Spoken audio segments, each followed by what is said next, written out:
పక్కనే విశాఖపట్నం ఎయిర్పోర్ట్ ఉంది. Airports authority of India చట్టము ఇంకొకటి ఏం చెప్తాయనంటే, ఎయిర్పోర్ట్ ఒకటి ఉంటే ఆ ఎయిర్పోర్టుకు 150 నాటికల్ మైల్స్ అవతలనే ఉంటే, 150 కిలోమీటర్ల అవతలనే ఉంటే మాత్రమే మరో ఎయిర్పోర్ట్ కట్టేదానికి అవకాశం ఉంటుంది అని.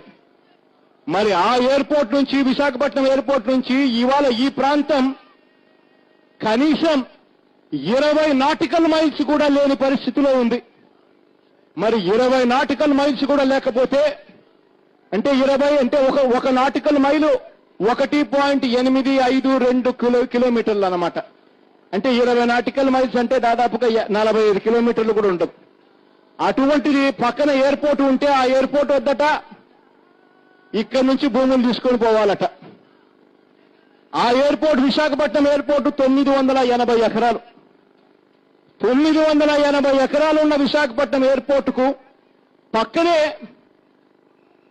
దాదాపుగా 1000 ఎకరాల భూమి నేవీ వాళ్ళది, గవర్నమెంట్ వాళ్ళ సొంత భూమి, పోర్ట్ ట్రస్ట్ భూమి, అన్ని గవర్నమెంట్కి సంబంధించిన భూములే. దాదాపుగా 1000 ఎకరాలు ఉంది. ఈ ఉన్న విశాఖపట్నం ఎయిర్పోర్ట్ 980 ఎకరాలు. ఆశ్చర్యం ఎక్కడ అనిపిస్తుంది అనంటే, మనకన్నా పెద్ద రాష్ట్రం చెన్నై, తమిళనాడు. చెన్నైలో ఉన్న ఎయిర్పోర్టు కేవలం 1280 ఎకరాలలో ఎయిర్పోర్ట్ నడుస్తా ఉంది. ఇంకా కాస్త కిందికి పోతే కేరళ వస్తుంది. కొచ్చిన్ ఎయిర్పోర్ట్, కేరళ క్యాపిటల్, కేరళకు రాజధాని కొచ్చిన్లో ఎయిర్పోర్ట్ ఉంది. 800 ఎకరాలలో ఆ ఎయిర్పోర్ట్ నడుస్తా ఉంది. బాంబే, దేశానికే పెద్దగా చెప్పుకుంటాం బాంబే ఫైనాన్షియల్ క్యాపిటల్ అని చెప్పి.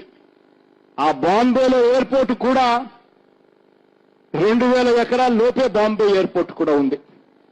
మరి కేరళ ఎయిర్పోర్ట్ 800 ఎకరాల లోపే, చెన్నై ఎయిర్పోర్ట్ 1280 ఎకరాల లోపే. చివరకు మన ప్రధానమంత్రి నరేంద్ర మోడీ ఎక్కడి నుంచి వచ్చాడో మీ అందరికీ తెలిసే కదా, గుజరాత్ నుంచి.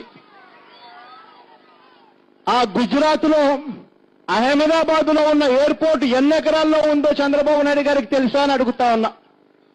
960 ఎకరాలలో గుజరాత్ లో ఎయిర్పోర్ట్ ఉంది, అహ్మదాబాద్ లో.